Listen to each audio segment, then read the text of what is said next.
Eh bien, peut-être un favori pour la victoire d'étape lâché, Laurent Belay.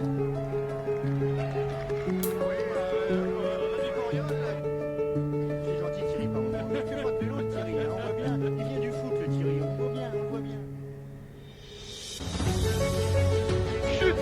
Chute, un coureur, Patrick. Un coureur est tombé dans le ravin, Patrick. Sur notre gauche. Un coureur est tombé. Il s'agit d'un coureur. Attendez, je vais regarder descendre de ma moto. Oui, je vais attendre. Je regarde bien Alex Zoule. Avec l'attaquant de Schleck, là, c'est Nibali, le premier à sauter dans sa roue. Franck Schleck est juste derrière. Et Alberto Contador qui vient de partir. Lance Armstrong est lâché. Et il est littéralement impliqué, comme on dit, dans les milieux cyclistes, alors que tout le monde le... Bonjour à tous et bienvenue pour cette nouvelle émission des commissaires de course. Alors aujourd'hui on va changer un peu nos petites pastilles transferts et on va attaquer les bilans de la fin de saison avec Greg. Salut Greg. Salut à tous. Et forcément Greg, puisqu'on est tous les deux, on s'est dit que ça pouvait être la bonne occasion d'évoquer l'équipe d'Elco, l'équipe de Marseille qui malheureusement a mis un terme à ses activités de manière un peu précipitée au soir de Paris Tour. De toute façon, le point notamment pour l'année prochaine va être vite vu, donc c'est l'avantage aussi, malheureusement. Oui, ça allait un peu plus vite parce que malheureusement il n'y a pas de perspective et c'est vrai que vous en avez l'habitude désormais. Quand on fait un bilan, on évoque aussi un peu à la fin le recrutement pour la saison suivante, mais là ça va pas être le cas, Greg. On a juste un bilan, mais avant de rentrer dans le vif du sujet, on va parler de la structure en elle-même et de cet arrêt un peu brutal, même s'il était attendu, parce qu'on sait que depuis le micmac qu'il y a eu en début d'année, c'était très très compliqué. Ça fait même 1 an et demi, hein. Enfin oui, ça fait plus d'1 an et demi, puisque ça a commencé, je crois, dès l'année dernière. Avec la rupture entre donc Philippe Lannes, le patron de l'entreprise Delco, une marque de garage automobile, et Fred Rostin, on va dire le directeur sportif un petit peu historique, entre guillemets, de l'équipe, de la structure. Et donc la rupture, eh bien, ça a eu des conséquences, que ce soit sur le recrutement, mais aussi sur les partenaires, puisque du coup les collectivités locales qui aidaient beaucoup l'équipe, que ce soit le département, la ville ou la région, eh bien, sont partis, notamment chez IF Éducation, et que ce soit la World Tour ou même la Conti, hein. Départ aussi du partenaire de l'année dernière, Nippo, qui avait amené, donc partenaire japonais, qui avait aussi amené donc un peu d'argent et quelques coureurs dans ses valises.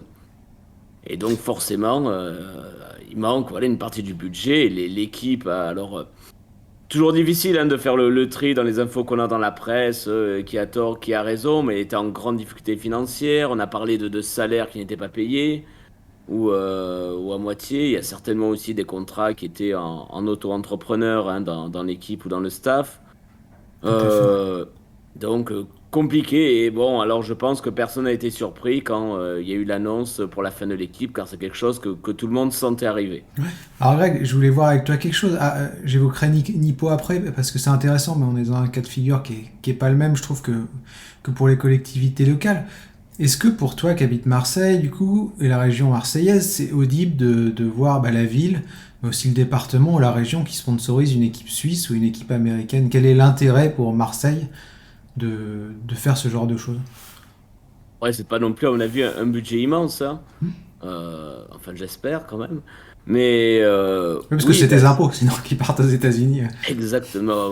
Voilà. Alors après, est-ce qu'ils font la promo un peu de la région? C'est un petit peu le discours, hein, qu'il doit y avoir dessous, hein. Mais c'est vrai, après, c'est un changement total, puisque c'était l'équipe locale. À l'origine, c'était le Vélo Club La Pomme, une grosse équipe amateur qui a formé pas mal de coureurs.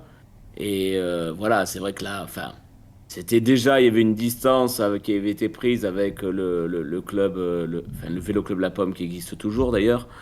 Bon voilà, là, c'est évidemment plus du tout le même projet. Après, c'est évidemment, les sponsors, ils sont pas partis tout seuls. C'est probablement Fred Rostin qui les avait amenés. Et quand il est parti, il a Il est pris reparti avec avec lui eux. avec les partenaires. Alors justement, Greg, ça a créé un espèce d'imbroglio aussi au niveau de Nippo, parce qu'on l'a dit, c'est monnaie courante dans le vélo, c'est pas forcément lié à Delco, mais quand un partenaire assez marqué nationalement comme Nippo pour le Japon arrive, en général, la contrepartie, c'est de demander, et c'est tout à fait logique, hein, que quelques coureurs du pays arrivent. Mais le gros problème en début d'année, c'est que les coureurs avaient signé leur contrat donc, pour la saison 2021, mais le sponsor était parti. Et du coup, Philippe Lannes et ses équipes se sont retrouvés avec des coureurs qu'ils ne voulaient pas, qu'ils avaient acceptés, puisque c'était un peu la contrepartie d'avoir un sponsor. Donc dans ce cas-là, t'as pas trop le choix.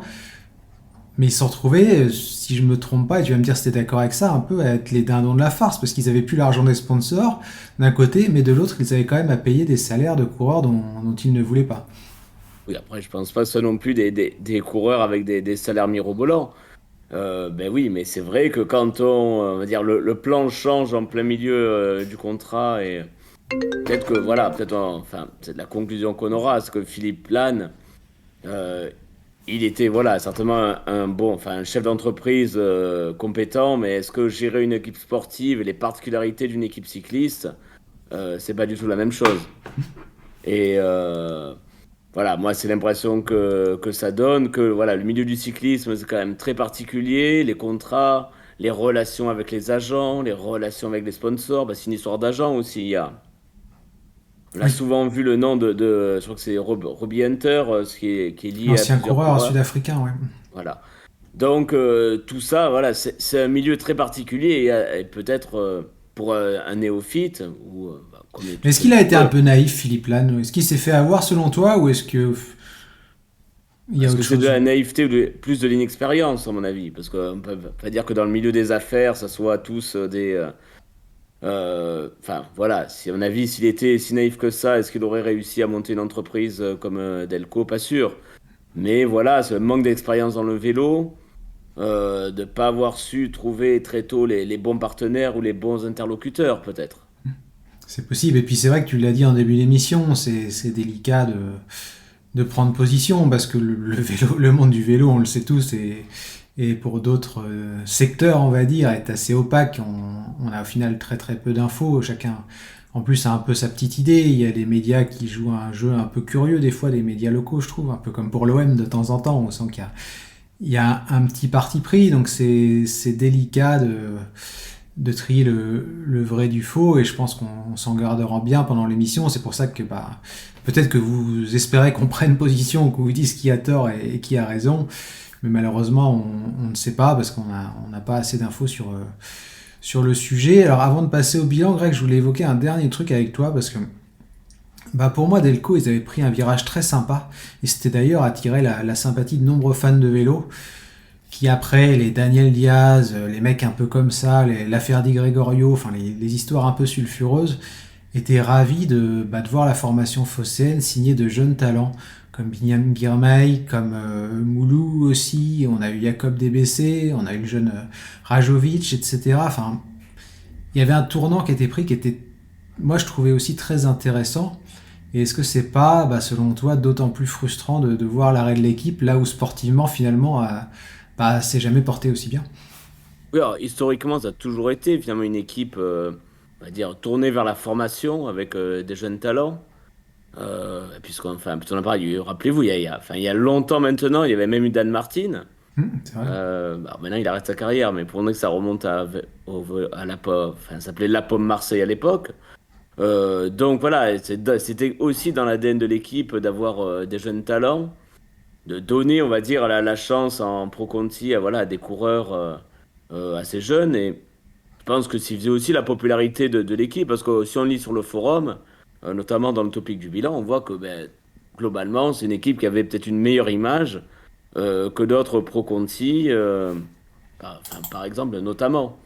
Parce que voilà, ça fait découvrir des coureurs, même cette année, on va reparler certainement de Girmay, où il y a des coureurs, alors même sans parler des jeunes, Grossou, c'est un coureur qui a toujours eu une cote de popularité sur le forum, ou ainsi Skevicius, où son image, quand il arrive à Roubaix avec le portail fermé, je pense que c'est aussi resté dans la mémoire. Tout à fait. Ouais. Donc voilà, c'est vrai que c'est une équipe qui avait une certaine cote de sympathie, et voilà, qui explique que, bon, il y a il y a quand même pas mal de déceptions et c'est un peu du gâchis, je pense, pour cette équipe qu'elle s'arrête aujourd'hui. Un peu du gâchis, ouais, c'est le mot adéquat, je trouve. D'ailleurs, dites-nous hein, sur le live si vous êtes d'accord avec ce constat-là ou si vous avez une opinion différente. Alors, on va passer aux sportifs, Greg. Et j'ai changé de page, vu qu'on était sur la page de nos amis de First Cycling, l'excellent site qui nous donne un peu tous les résultats de la saison. Et je suis passé sur le forum, du coup, et le premier constat que j'ai pu faire en ouvrant la page, c'est un peu comme une conséquence du fait que la saison s'est arrêtée très vite pour Delco. Il y a eu très peu de courses hein, à partir de la fin du printemps, du début de l'été. Finalement, il n'y a eu que 23 votes pour donner la note à cette équipe. On avait laissé l'opportunité aux forumers de voter. Et 23 notes, et malgré tout, Greg, je pense que tu as les résultats sous les yeux comme moi. On a plutôt une note qui est pas mauvaise, parce que la majorité c'est entre 10 et 12. Et on a aussi pas mal, un deuxième score entre 12 et 14. Et aussi une partie des membres qui nous disent que c'est trop dur à juger la saison vu le contexte qu'on a évoqué précédemment. Oui, c'est sûr qu'avec peu de courses, en connaissant le contexte aussi, parce qu'imaginez pour les coureurs, faire la course en ne sachant pas ce qu'il arrivera alors l'année prochaine, et même à mon avis, l'incertitude est parfois pour le mois prochain, puisqu'on peut rappeler qu'elle s'est arrêtée, finalement les contrats se sont arrêtés, je crois, le mois dernier. Tout à fait. C'est-à-dire que voilà, ça s'est arrêté même juste avant la fin de la saison. Ils ont annoncé que l'équipe s'arrêtait. Donc, courir dans ce contexte-là, c'est pas facile.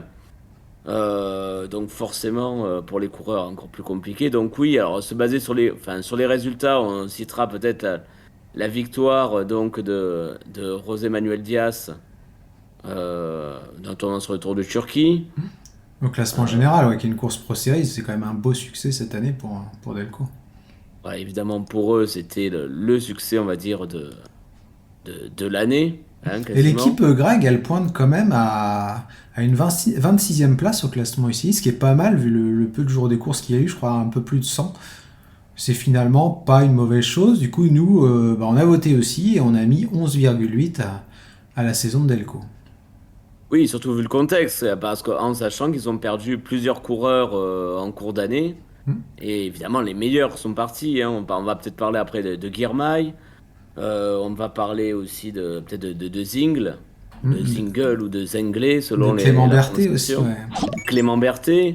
Voilà, donc tous ces coureurs qui étaient les plus cotés, qui ont fait une belle fin de saison dans l'équipe suivante et qui auraient pu compter aussi hein, dans les statistiques de Delco. Ouais. Alors on l'a dit, une année pas trop mauvaise sur le plan sportif. J'ai mis la page des victoires toujours chez First Cycling. Donc tu l'as dit, le classement général et une étape du Tour de Turquie. On a aussi, c'est toujours un peu plus facile, hein, surtout en Lituanie et en Serbie, mais Siskevicius qui remporte le chrono de son championnat national en Lituanie, et Dusan Rajovic qui lui s'impose lors de la course en ligne en Serbie. Et une dernière victoire, une belle victoire, parce que c'est une belle course, celle de Clément Carissé lors de la 5e étape du Tour Poitou-Charentes. Voilà, après on peut citer, je crois que Girmay fait top 10 sur la Royal Drôme classique. Par exemple, il y a Barbier qui doit faire aussi quelques top 10 sur les Tours de France. Il y a Prades qui fait 2e du Tour de Vendée aussi. Hein. Donc voilà, quelques règles. Alors évidemment, ça paraît un petit peu léger, mais vu les moyens, vu la situation de l'équipe, finalement, ça reste un bilan correct. Parce que pour faire le récapitulatif des départs, Greg, Binyam Girmay, il s'en va au mois de mai, donc c'est très très tôt, sachant qu'on a en plus très peu couru en tout début d'année, parce que pas mal de courses ont été annulées. Ensuite, on a Clément Berthet qui signe chez AG2R, je crois, dès début août, et qui fait une belle deuxième partie de saison, parce qu'il fait un top 15, je crois, ou un top 20, je sais plus, au Tour de Pologne, qui est une épreuve World Tour, donc c'est quand même pas mal. Et on a aussi Pierre Barbier qui a très très peu couru en deuxième partie de saison. Et forcément aussi, pour être honnête, on va le dire, une motivation qui a dû disparaître très vite et qui est certainement logique, hein, Greg, parce que quand on n'est pas sûr d'être payé et qu'on sait qu'on va pas continuer, et qu'on a peu de courses, plusieurs coureurs s'étaient plaints d'ailleurs de ça sur les réseaux sociaux, on a forcément moins de motivation, quoi. Voilà, très peu de courses, donc finalement... Parce qu'évidemment, l'équipe n'avait certainement pas les moyens de payer les déplacements, donc forcément. Donc en gros, si je résume, Greg, en fait, on allait sur les épreuves où on était payé pour le transport et les hôtels, quoi. Voilà. Et à part aussi les Coupes de France, à mon avis. Mais sinon, c'est vrai. Alors que c'est une équipe qui courait beaucoup à l'étranger hein, jusqu'à présent. C'est vrai que entre le Covid et les difficultés financières, forcément, ça a été compliqué pour eux. On peut signaler, tu parlais des performances des anciens de Delco. Girmay, évidemment, qui depuis a fait quand même plusieurs top 10, hein, notamment sur les championnats du monde du 23. Et il confirme un petit peu, finalement, Et qui a gagné la classique Besançon aussi, hein. voilà, les espoirs qui étaient placés en lui depuis quelques mois, quelques années maintenant, puisque c'est un coureur que l'on suit. Ouais, tout à fait. Et puis Clément Berthet, j'arrive du coup sur sa page, il fait 14e du Tour de Pologne, donc c'est quand même une très belle performance, avec pareil un top 15 aux Trois Vallées Varésines, enfin une bonne deuxième partie de saison, et il avait commencé par faire 13e de la route d'Occitanie. Donc Pour un c'était... coureur qui débute hein, sur route. Julien Jourdi nous en parlait dans le bilan, et il disait qu'il avait beaucoup la volonté d'apprendre, mais qu'il avait justement beaucoup à apprendre, parce qu'il n'avait jamais couru en peloton, donc c'est quand même différent, ce qui vient du VTT, Clément Berthet, de ce qui se fait C'est à suivre. sur la route. Ouais.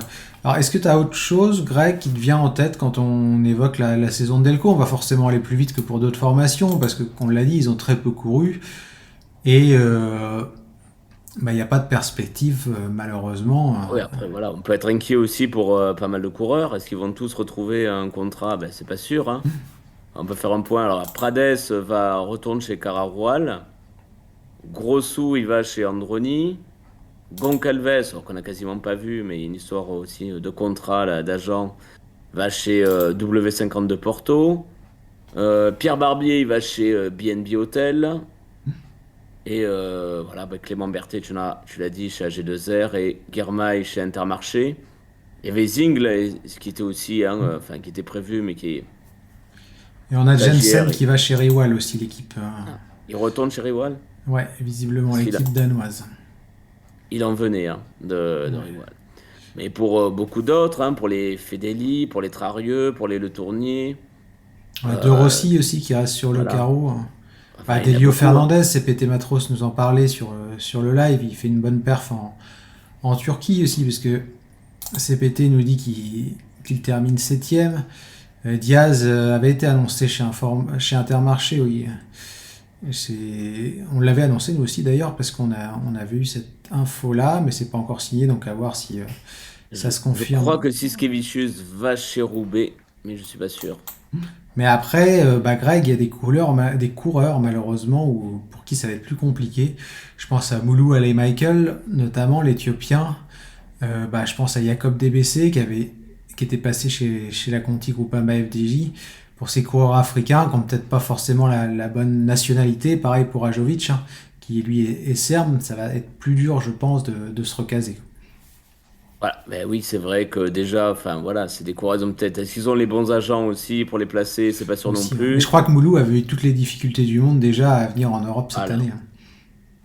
Exactement. Après, c'est surtout un tout petit gabarit. Je crois qu'il fait 50 kilos tout mouillé. Donc, le pauvre, forcément, il y a pas mal de courses où il se fait un petit peu valdinguer.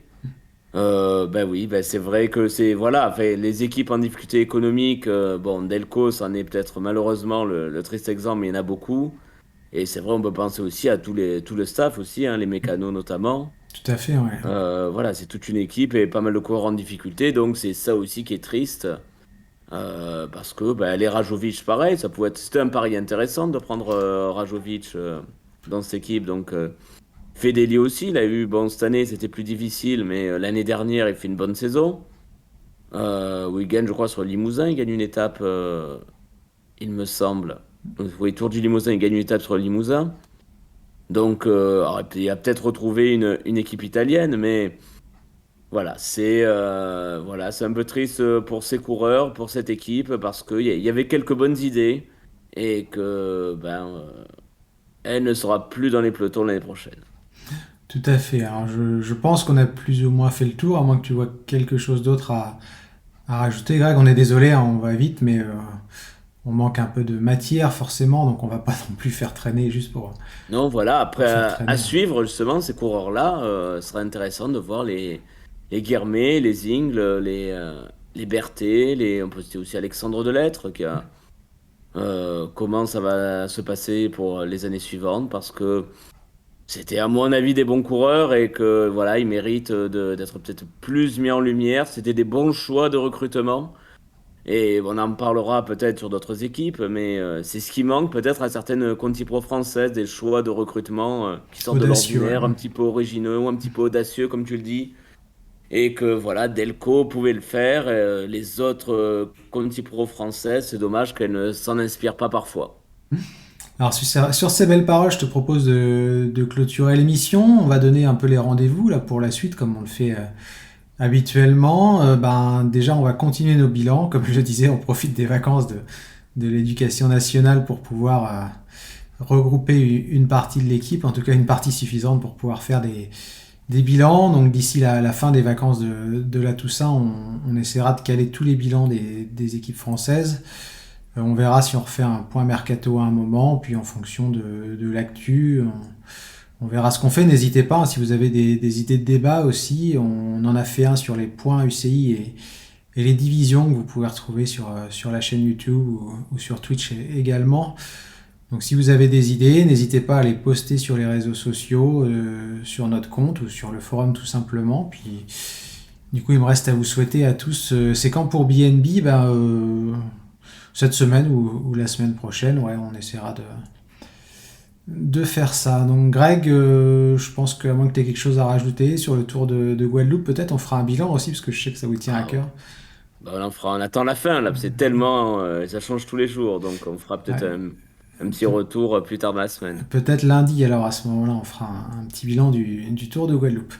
Greg, il me reste à te souhaiter une bonne journée. Merci à ceux qui ont participé sur le live à l'émission et à tous ceux qui écouteront en replay plus tard. Et à très bientôt pour une nouvelle émission des commissaires de course. À bientôt, salut!